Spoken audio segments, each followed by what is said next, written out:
Good morning student, welcome to our YouTube channel ERP के classes Patna. आज हम लोग देखेंगे कक्षा 10 क्लास 10 का गोदरी भाग 2 का देखेंगे 20 का दांत, जिनके रचनाकार जो हैं कि आपका नलिन बिलोचन शर्मा है। कौन है? नलिन बिलोचन शर्मा जी हैं। इनका क्या देखेंगे हम लोग? वीवीआई ऑब्जेक्टिव क्वेश्चन देखेंगे। चैप्टर आपका 2 है। आप लोग फर्स्ट चैप्टर नहीं देखें, जाति प्रथा। जाति प्रथा जो है, जाति प्रथा आप लोग देख लीजिएगा। डॉक्टर भीमराव अम्बेडकर का जो है वो देख लीजिएगा, आपका डाला हुआ ऑब्जेक्टिव क्वेश्चन। हम लोग आज 20 के दांत के इंपॉर्टेंट क्वेश्चन आज हम लोग करेंगे। चलिए हम लोग स्टार्ट करते हैं। फर्स्ट क्वेश्चन आपका क्या है?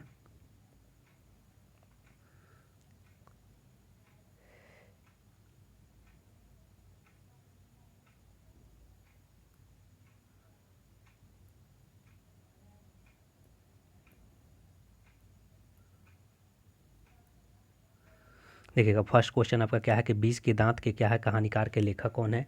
मोहन राकेश, कमलेश्वर, प्रेमचंद, नलिन बिलोचन शर्मा। राइट आंसर आपका हो जाएगा क्या? नलिन बिलोचन शर्मा जी हैं। किनका? 20 के दांत के कहानी के लेखक हैं। ठीक है, 20 के कहानी के दांत के लेखक नलिन बिलोचन शर्मा जी हैं। दूसरा क्वेश्चन आपका है गिरधर लाल कौन है? क्या है? गिरधर लाल कौन है? कासू के पिता, मदन के पिता, रजनी के पिता, शेफाली के पिता। तो किसका है? कासू के पिता कौन है? यदि मदन का पिता कौन है? गिरधर लाल हैं। और कासू के पिता कौन है? सेन साहब जी हैं। कासू के पिता कौन है? सेन साहब। रजनी के पिता कौन है? ये सब सेन साहब दोनों का। रजनी और शेफाली 5 बहन बेटी थी उनका, सेन साहब का, उनका नाम दिया गया। नेक्स्ट क्वेश्चन हम लोग तीसरा क्वेश्चन देखते हैं। तीसरा नंबर क्वेश्चन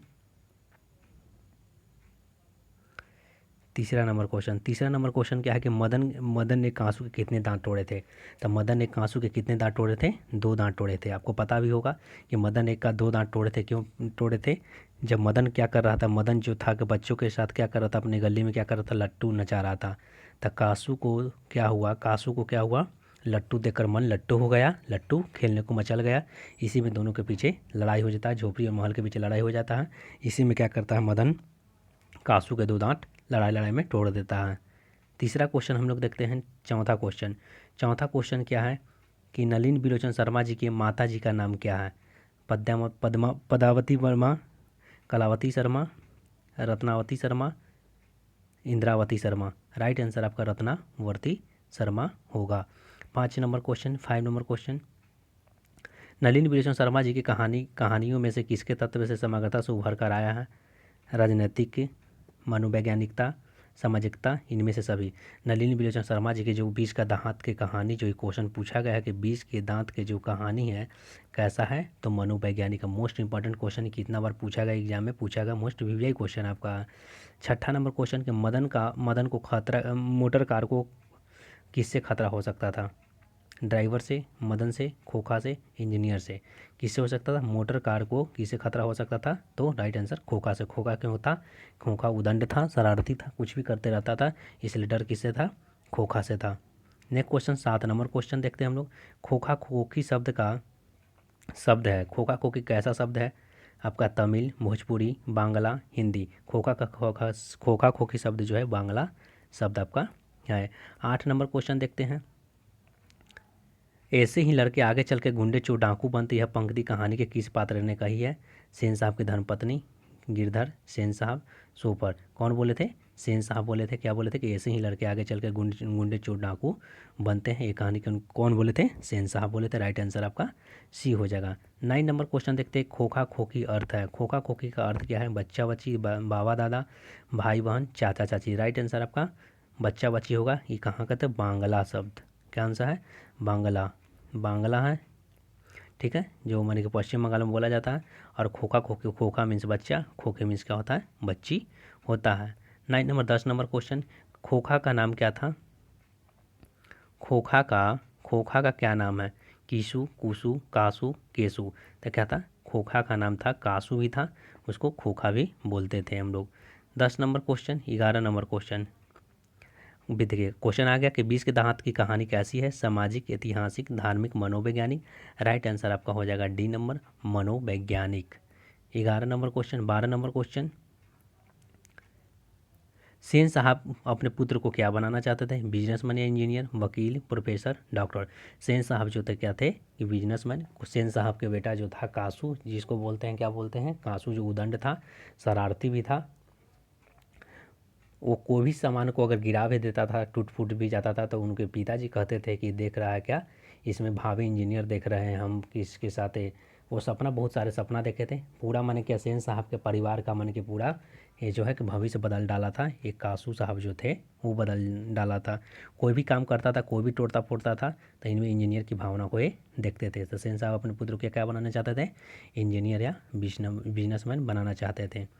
मदन, मदन क्या था, मदन अक्सर किसके हाथों से पीटता था, माता के, सेन साहब से, खोखा से, पिता से। तब मदन के पिता का नाम सबसे पहले क्या है, गिरधर लाल। आप लोग याद रखिएगा, गिरधर या लाल। गिरधर लाल बेचारे क्या थे, निम्न वर्गीय कर्मचारी थे। निम्न वर्गीय कर्मचारी, निम्न वर्गीय क्या थे, कर्मचारी थे। किन के यहाँ काम करते थे, तब मदन जो ये जो मदन के पिता गिरधर लाल थे, वो सेन साहब के यहाँ क्या करते थे, काम करते थे। क्या करते थे, सेन साहब के यहाँ काम करते थे। और सेन साहब क्या करते थे, उनको बोलते थे कि आपके बेटा ऐसे हैं वैसे हैं। तो क्या करते थे, मदन को अक्सर पिटाई उनके पिता के द्वारा किया जाता था। 13 number. 14 number question, Nalin Bulochan Sharma ji के पिता का नाम क्या है, पंडित रामावतार शर्मा, पंडित कृष्णावतार शर्मा, पंडित मृत्युंजय शर्मा, पंडित दशमावतार शर्मा। राइट आंसर आपका A number, Pandit Ramavatar Sharma. Next question देखते हैं, सेन साहब ने किसे खूब फटकार लगाई थी, गिरधर लाल को, खोखा को, मदन को, शेफाली को। सेन साहब हमेशा मदन के पिता गिरधर लाल को फटकार लगाते थे। किस लिए, उनके बेटे के प्रति व्यवहार को देखकर वो लगाते थे। कोई भी गलती करता था सीधे कंप्लेन उनके पिता के द्वारा किया जाता था। 16 नंबर क्वेश्चन, 20 के दांत कहानी के अंतर्गत किस अंतर्गत अंतर विरोधियों को उजागर करता है, निम्न वर्ग, उच्च वर्ग, मध्यम वर्ग, व्यापारिक वर्ग। तो 20 के दांत जो है कहानी को उजागर को, अंतर्विरोध को उजागर करती है, निम्न वर्गीय का। नेक्स्ट क्वेश्चन देखते हैं 17 नंबर, कासू मदन के साथ खेल खेल में शरीक होना चाहता था, फुटबॉल के खेल में, हॉकी के खेल में, बैडमिंटन के खेल में, लट्टू के खेल में। क्या था, लट्टू के खेल में मदन जब लट्टू नचा रहा था तो कासू को देखकर क्या हुआ, लट्टू देखकर मन लट्टू लट्टू हो गया। इसी के बीच लड़ाई होता था और इसी का दो दांत उसका टूट जाता है, जो 20 के दांत होता है जो। 17। 18 नंबर क्वेश्चन, 18 नंबर को सेन साहब किसके व्यंग्य से ऐड कर रह गए, पत्रकार महोदय के व्यंग्य से, मुखर्जी साहब के व्यंग्य से, सिंह साहब के व्यंग्य से, गिरधर लाल के व्यंग्य से।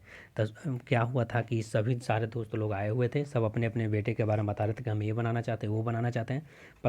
पत्रकार महोदय के व्यंग्य से वे क्या करे, ऐंठ कर रह गए थे। 19 नंबर क्वेश्चन, मदन की उम्र क्या थी, मदन की उम्र क्या थी। तो मदन की 5 से 6 साल, 7 से 8 साल, 3 से 4 साल, 9 से 10 साल। तो मदन की उम्र 5 से 6 साल थी।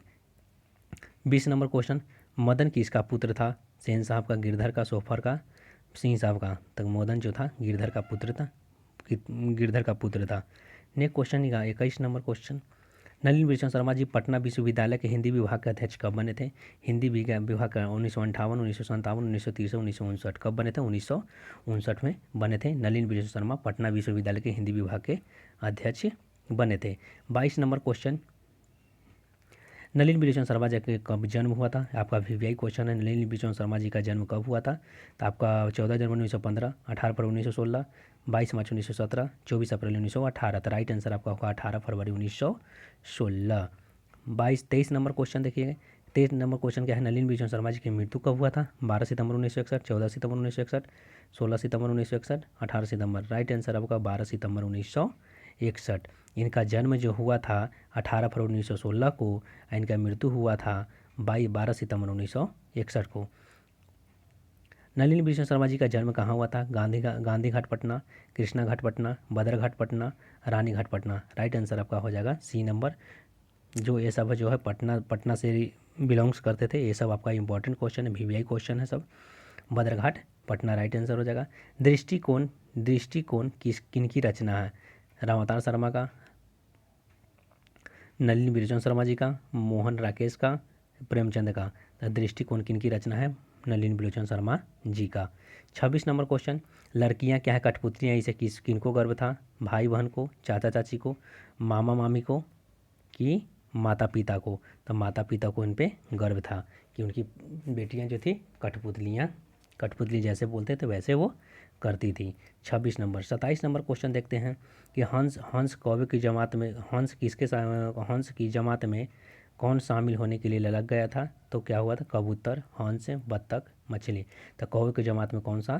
तो हासिल शामिल होने के लिए, तो कौवे की जमात में हंस शामिल होने के लिए ललक जाता है। 28 नंबर क्वेश्चन हम लोग देखते हैं। 28 नंबर, किसके अनुसार सेनू ने सिद्धांतों को भी बदल दिया? सेन साहब के सिद्धांतों को बदल दिया। बेटियों के अनुसार, खोखा के अनुसार, मदन के अनुसार, गिरधर के अनुसार। तो क्या होता है? खोखा ने सेन साहब के पूरे सिद्धांतों को बदल दिया था। एक क्वेश्चन पूछा गया है, आपका एग्जाम में भी पूछा गया है कि सेन साहब के सिद्धांत को कौन बदल दिया? तो जो कांसू, जो सबसे छोटा जो था, खोखा जिसको बोलते हैं, वही क्या क्या बदल दिया था। बेटी से उनको कोई प्रॉब्लम नहीं थी, बेटी सुशीली थी, 5 उनकी बेटियां थी टोटल। क्वेश्चन आ ही गया, देखिएगा। सेन साहब की कितनी पुत्रियां थीं? 3, 6, 5, 4। तो राइट आंसर आपका 5। 5 बेटियां और एक बेटा था जो लास्ट में हुआ था, और उसी से क्या हुआ था? वो लाड़ प्यार में बिगड़ गया था। सोफर शब्द का अर्थ है सभ्यता, संबंध, निर्ममता, ड्राइवर। सोफर क्या था? सोफर शब्द का संबंध ड्राइवर से था। सोफर क्या था? उनका ड्राइवर था। नेक्स्ट क्वेश्चन देखते हैं। सोफर शब्द का किससे संबंध है? तो उनका ड्राइवर था। इतना क्वेश्चन आपको। उनके परिवार में कितने टोटल सदस्य थे? तो 5 को क्या था? 5 बेटियां थी। क्या थी? 5 बेटियां। खुद एक हो गया खोखा, उनके क्या माता पिता 2, 5 2 7, 1 8, 8 टोटल। क्वेश्चन पूछा जाता है कि उनकी कितनी बेटियां थी? 5 बेटियां थी। उनके कितने पुत्र थे? तो एक पुत्र थे। पुत्र का नाम क्या था? खोखा था। क्या था? खोखा। इसी को बोला जाता है कासू। उदंड और शरारती था। कासू किन मामलों में बात था? तो जीवन के हर मामलों पर बात था। प्रायः क्या करता था? अपने बहन पे भी हाथ उठा दिया करता था, नौकर चाकर पे भी हाथ उठा दिया करता था। लाड़ प्यार में क्या करता है? बिगड़ गया था पूरा। हम आशा करते हैं कि वीडियो आप लोग को अच्छा लगा हो तो लाइक, सब्सक्राइब, बेल आइकन को प्रेस कर दीजिएगा, अपने दोस्तों के साथ शेयर कर दीजिएगा। नेक्स्ट वीडियो जल्द ही अपलोड किया जाएगा, चैप्टर बाय चैप्टर। आप लोग बस बने रहिएगा चैनल पे। Thank you all of you.